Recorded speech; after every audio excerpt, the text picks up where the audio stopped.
A blessed and good evening, dear sisters and brothers in Christ. We are now on Wednesday of the 28th week. In today's Holy Mass, we include in our prayers the following intentions: for our safety against the COVID-19 pandemic, for the speedy recovery and complete healing of all those affected by this coronavirus, for the eternal repose of all those who died because of this pandemic, for the safety of all our frontliners, for the special intentions of Christian Joshua Angeles, Emeline Guevara Angeles, Trina Diazon, Maribel Mandela, Mr. and Mrs. Lenin Malang and family, Marie Chris Paldeng Sabado, Catherine Paldeng, Derek and Flor Sanchez and family, Mary Grace Sabado, Leila Abiog, Mr. and Mrs. Michael and Nida Urquico and family, Isabella Angelica Caril Lacson, Mary Manette Pineda, Joe Dimitri and Karen Joy de Jesus, J.M. Talurin, Daryl Francis Sanchez, Russell and Joanna Marie Cunan, the St. Jude Thaddeus Parish Pastoral Council, the St. Jude Village Officers and Homeowners, the St. Jude Thaddeus Parish Fiesta Committee 2020-21, for the speedy recovery, safety, good health, and complete healing of Pio Cesario Pingul, Maria Cristina Nuna Glagman, Gloria Arevalo, Nilo Udan, Elaine, Erwin, and Gabi de la Cruz, Merla Mangalos, Paz Suwing, Annalyn Ocampo, Richard Cabalya, Eric Dungka, Joey Redoblado, Sherry Cacnio, Jose Mercado, Esther Gangcuanco, and for the eternal repose of the souls of Norma, Eusebio, Francisca,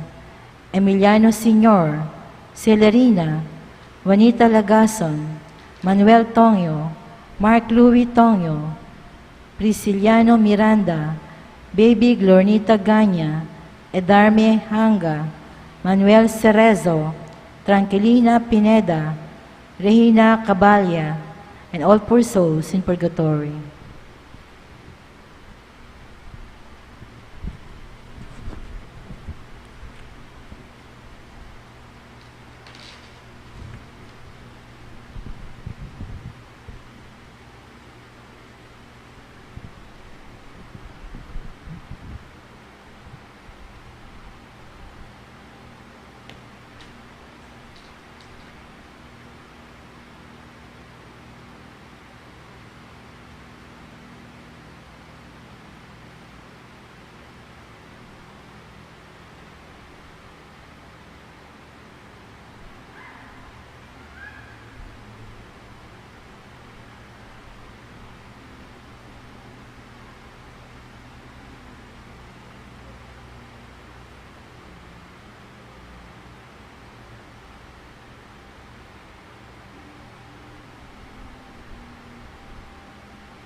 If you, O Lord, should mark iniquities, Lord, who could stand?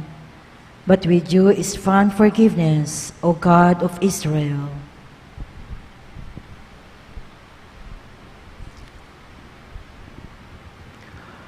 As one family, let us begin our celebration with our act of faith. In the name of the Father, and of the Son, and of the Holy Spirit. Amen. The grace of our Lord Jesus Christ, and the love of God, and the communion of the Holy Spirit be with you all. And with your spirit.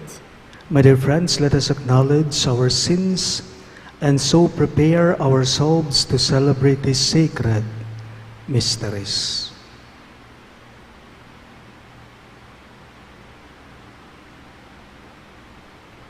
You were sent to heal the contrite of heart. Lord of mercy. Lord, have mercy. You came to call sinners.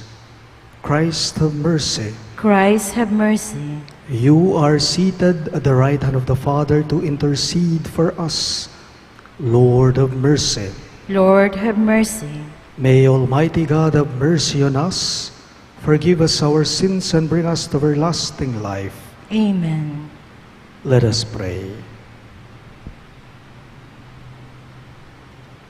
Accept, O Lord, we pray at all times, go before us and follow after, and make us always determined to carry out good works. Through our Lord Jesus Christ, your Son, who lives and reigns with you in the unity of the Holy Spirit, one God, forever and ever. Amen.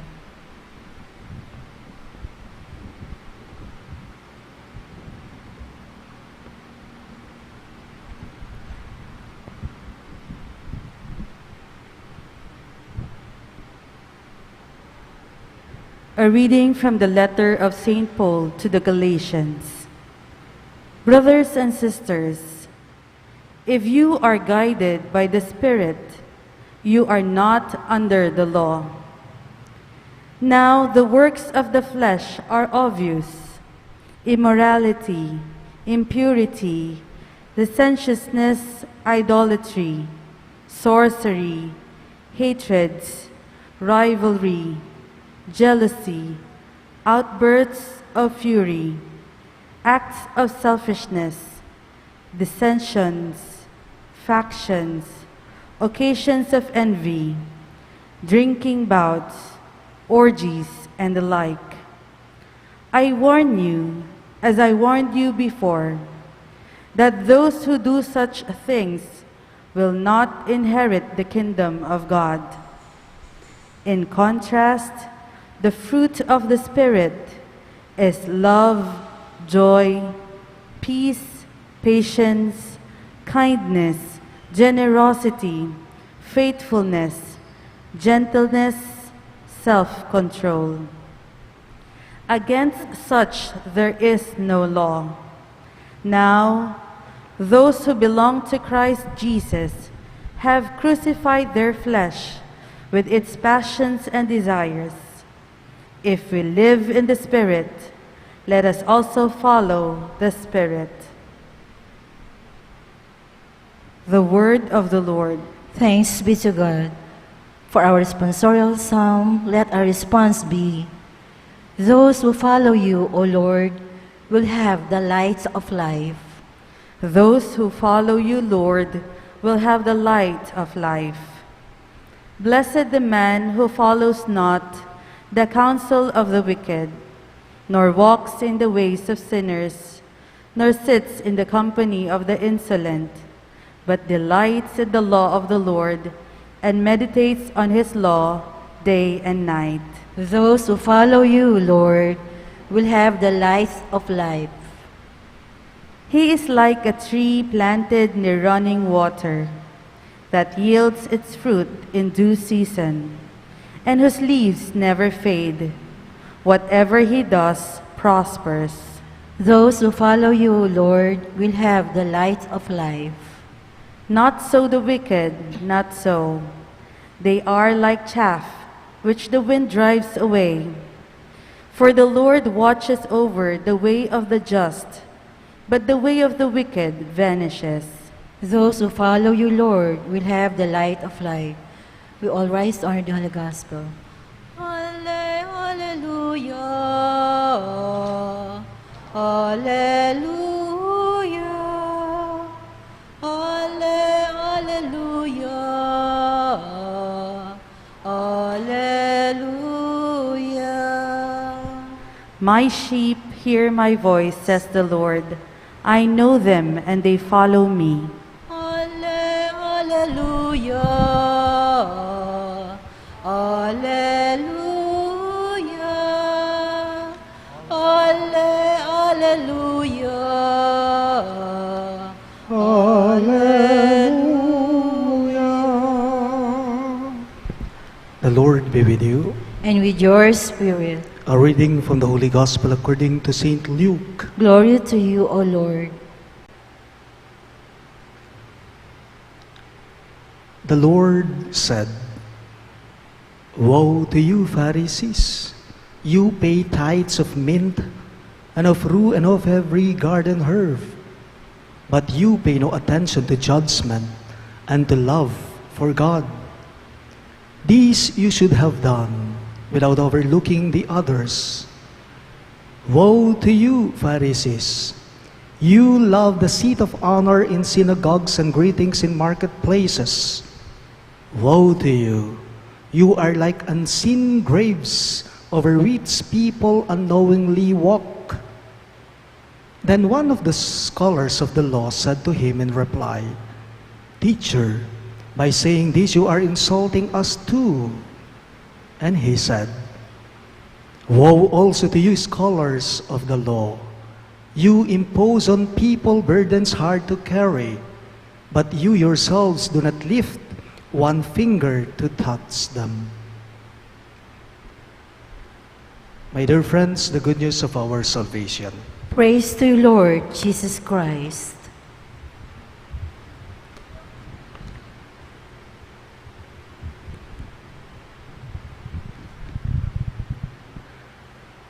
Kahapon po ang mensahe ng ating ebanghelyo ay tungkol po sa kahalagahan o importansya ng laman ng kalooban ng tao.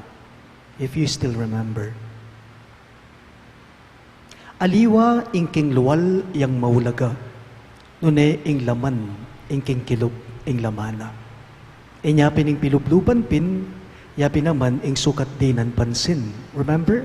That was the message of the gospel yesterday. Kahit pa man din po ngayon, ito pa rin ang pinapahiwatig nito. Tanong ko lang po, which is more important to you? The outside of a person, that is what is seen, or the inside of a person, what is not seen or what is unseen? For Jesus, it is always the inside, the content of a person's heart and thought. Yun ang mas mahalaga, yun ang mas pinapahalagahan ni Jesucristo.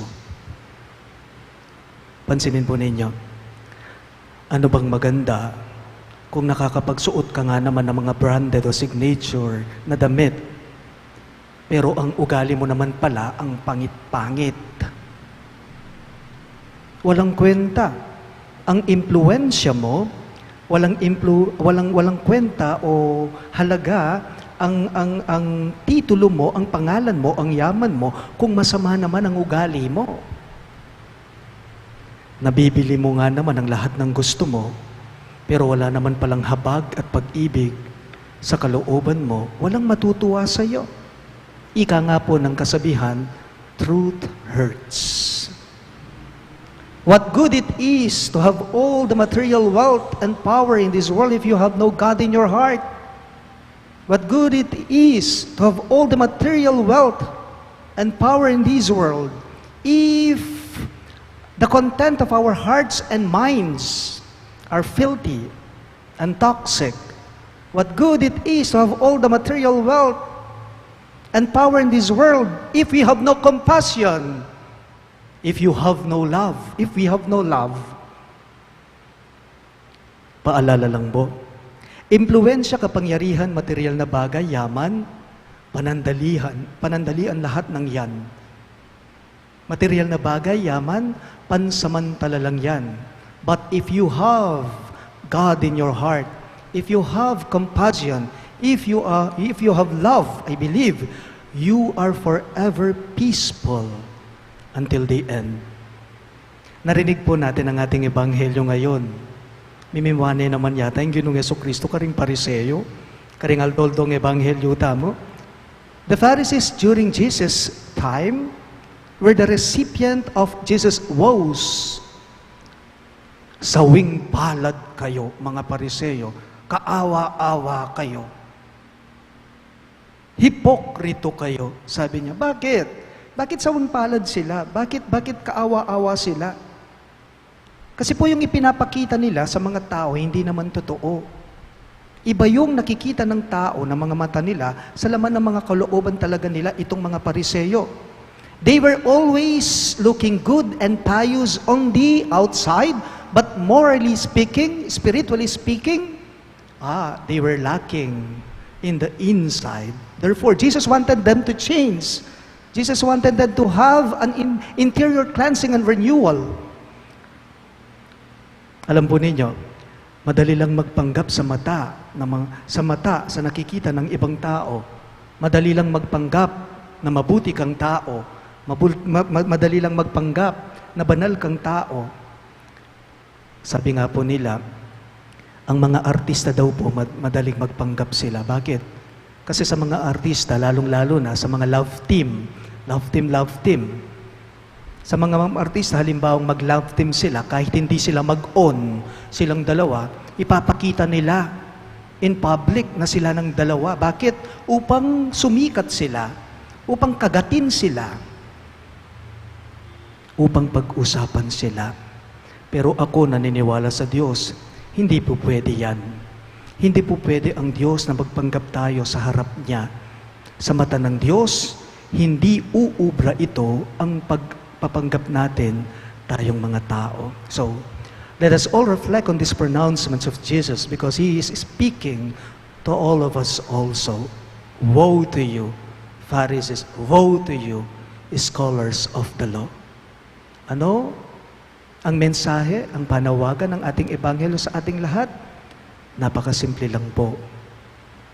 Ang laman ng puso ang mas mahalaga kaysa sa mga nakikita lamang ng ating mga mata. Please all rise.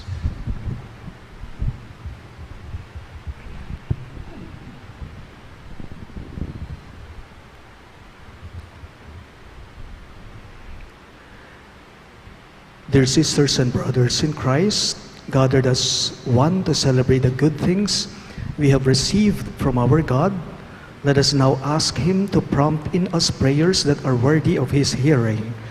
In every petition you shall respond, Lord, hear our prayer. All of us, please. Lord, hear our prayer.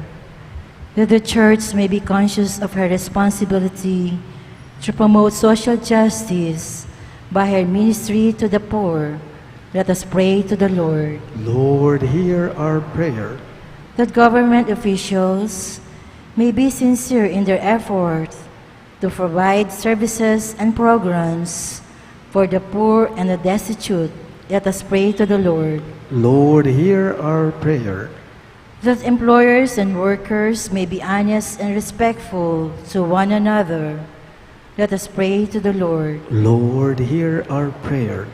That the sick and the disabled may find support and assurance from their families and friends, let us pray to the Lord. Lord, hear our prayer.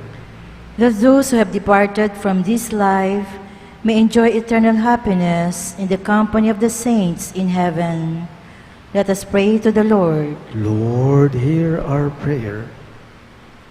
We also include in our prayers the following intentions: for our safety against the COVID-19 pandemic, for the speedy recovery and complete healing of all those affected by this coronavirus, for the eternal repose of all those who died because of this pandemic, and for the safety of all our frontliners, and also for the special intentions of Christian Joshua Angeles, Emeline Guevara Angeles, Trina Yazon, Maribel Mandela, Mr. and Mrs. Lenin Malang and family, Marie Chris Paldeng Sabado, Catherine Paldeng, Derek and Flor Sanchez and family, Mary Grace Sabado, Leila Abiog, Mr. and Mrs. Michael and Nida Urquico and family, Isabella Angelica Caril Lacson, Mary Manette Pineda, Joed Dimitri and Karen Joy de Jesus,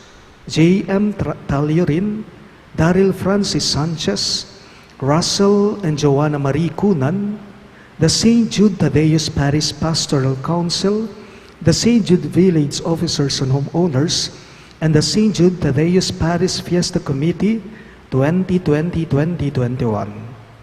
And for the speedy recovery, safety, good health, and complete healing of Pio Cesario Pingol, Maria Cristina Nu Naglagman, Gloria Arevalo, Nilo Udan, Elaine Erwin and Gabi de la Cruz, Merla Mangalus, Paz Suing, Annalyn Ocampo, Richard Cabalya, Eric Dunca, Joel Redoblado, Cherry Cacño, Jose Mercado, Esther Gangcuanco, and all our sick relatives and friends.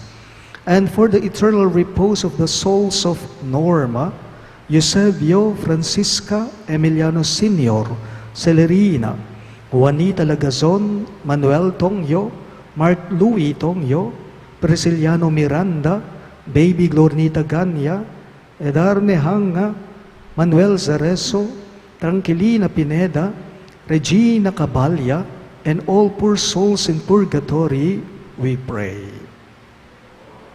Lord, hear our prayer. May your mercy, we beseech you, O Lord, be with your people who cry to you, so that what they seek at your prompting they may obtain by your ready generosity. We ask this through Christ our Lord. Amen.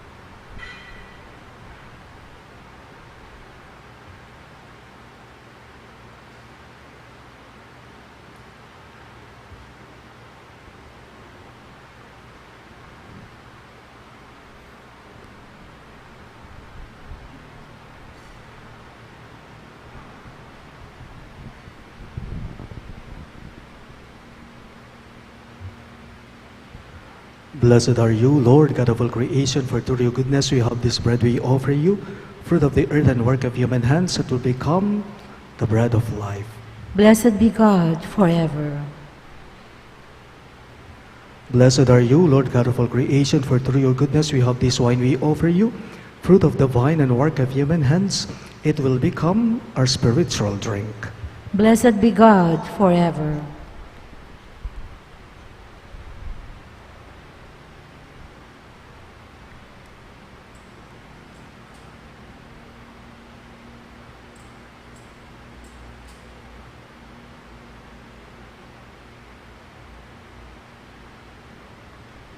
Pray, my dear friends, that my and your sacrifice may be acceptable to God, the Almighty Father. May the Lord accept the sacrifice at your hands, for the praise and glory of his name, for our good and the good of all his holy church.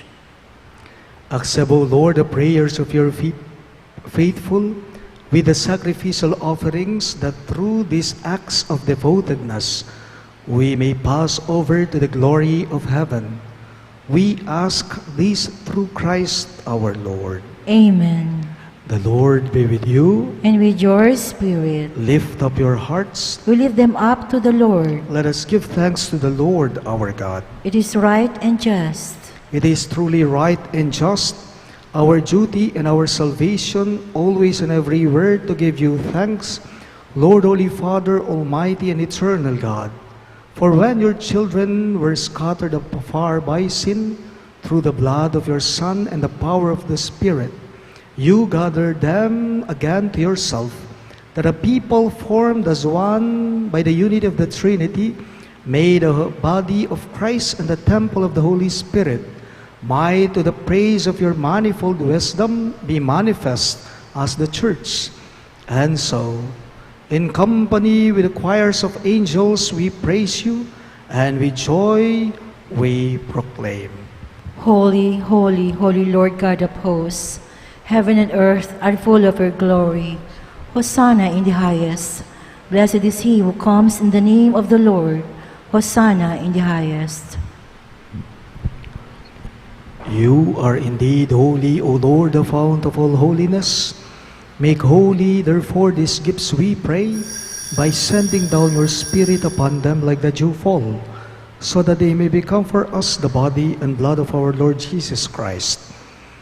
At the time he was betrayed and entered willingly into his passion, he took bread, and giving thanks, broke it and gave it to his disciples, saying, "Take this, all of you, and eat of it, for this is my body, which will be given up for you."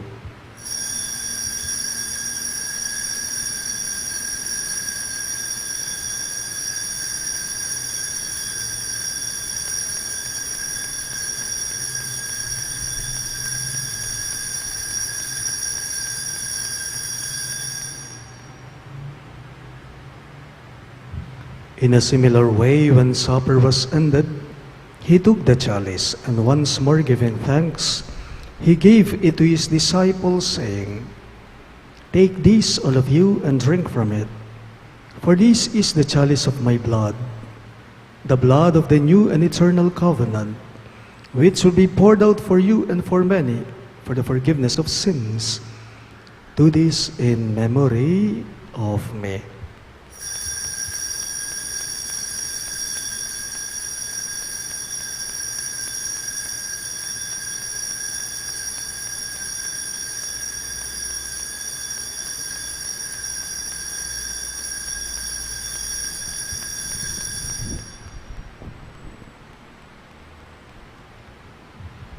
The mystery of faith. We proclaim your death, O Lord, and profess your resurrection until you come again. Therefore, as we celebrate the memorial of his death and resurrection, we offer you, Lord, the bread of life and the chalice of salvation, giving thanks that you have held us worthy to be in your presence and minister to you. Humbly we pray that, partaking of the body and blood of Christ, we may be gathered into one by the Holy Spirit. Remember, Lord, your church spread throughout the world, and bring her to the fullness of charity. Together with Francis, our Pope, Florentino, our Bishop, Paciano, our Bishop Emeritus, and all the clergy. Remember your servant Norma, whom you have called from this world to yourself. Grant that she was united with your Son in a death like his, may also be one with him in his resurrection. Remember also our brothers and sisters who have fallen asleep in the hope of the resurrection, and all who have died in your mercy. Welcome them into the light of your face. Have mercy on us all, we pray, that with the Blessed Virgin Mary, Mother of God, with Saint Joseph, her most chaste spouse, with the blessed apostles, Saint Jude Thaddeus, our patron saint, and all the saints who have pleased you throughout the ages, we may merit to be co-heirs to eternal life, and may praise and glorify you through your Son, Jesus Christ. Through him, with him, and in him, in the unity of the Holy Spirit, all glory and honor is yours, Almighty Father, forever and ever.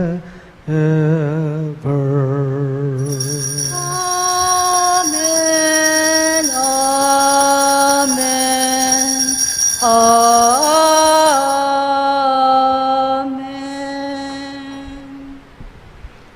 We now pray for the coming of the kingdom as Jesus taught us. Ama namin, sumasalangit ka, sambahin ang ngalan mo, mapasa amin ang kaharian mo, sundin ang loob mo dito sa lupa para nang sa langit. Bigyan mo po kami ngayon ng aming kakanin sa araw at patawarin mo kami sa aming mga sala para ng pagpapatawad namin sa nagkakasala sa amin, at huwag mo kaming ipahintulot sa tukso, at iadya mo kami sa lahat ng masama. Deliver us, Lord, we pray, from every evil. Graciously grant peace in our days, that by the hope of your mercy, we may be always free from sin and safe from all distress, as we await the blessed hope and the coming of our Savior, Jesus Christ. For the kingdom, the power, and the glory are yours, now and forever. Lord Jesus Christ, who said to your apostles, "Peace I leave you, my peace I give you," look not on our sins, but on the faith of your church, and graciously grant her peace and unity in accordance with your will, who live and reign forever and ever. Amen. The peace of the Lord be with you always. And with your spirit. Let us offer each other the sign of peace. Peace be with you. Lamb of God, you take away the sins of the world, have mercy on us. Lamb of God, you take away the sins of the world, have mercy on us. Lamb of God, you take away the sins of the world, grant us peace.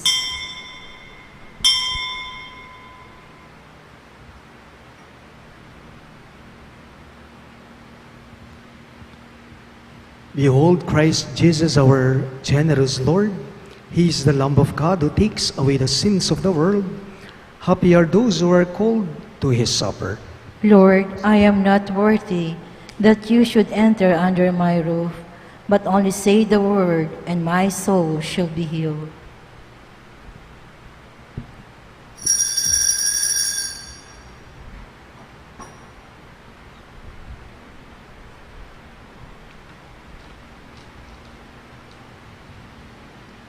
The body of Christ. Amen. The rich suffer want and go hungry, but those who seek the Lord lack no blessing.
Let us pray. We entreat your majesty most humbly, O Lord, that as you feed us with the nourishment which comes from the most holy body and blood of your Son, so you may make us sharers of his divine nature, who lives and reigns forever and ever. Amen. Let us all kneel for the Oratio Imperata.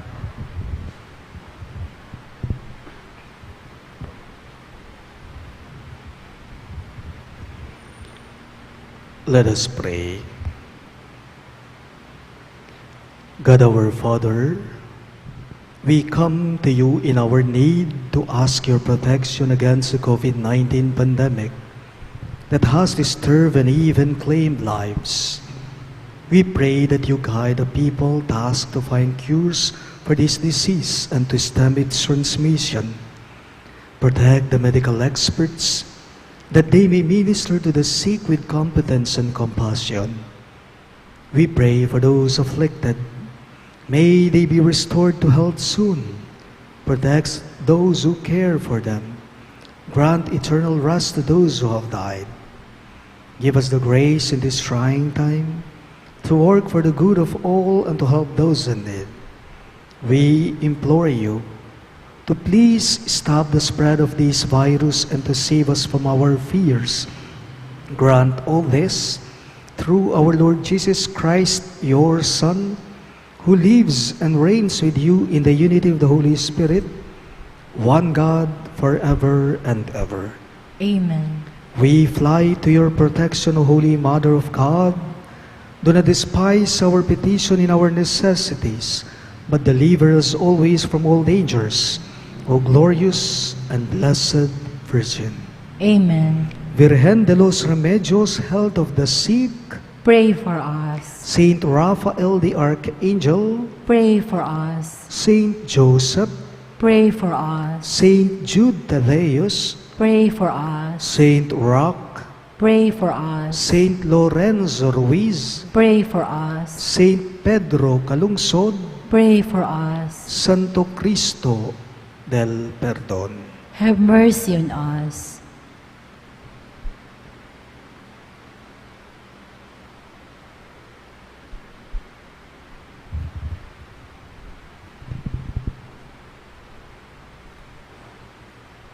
The Lord be with you, And with your spirit. and may the Almighty God bless you, the Father, and the Son, and the Holy Spirit.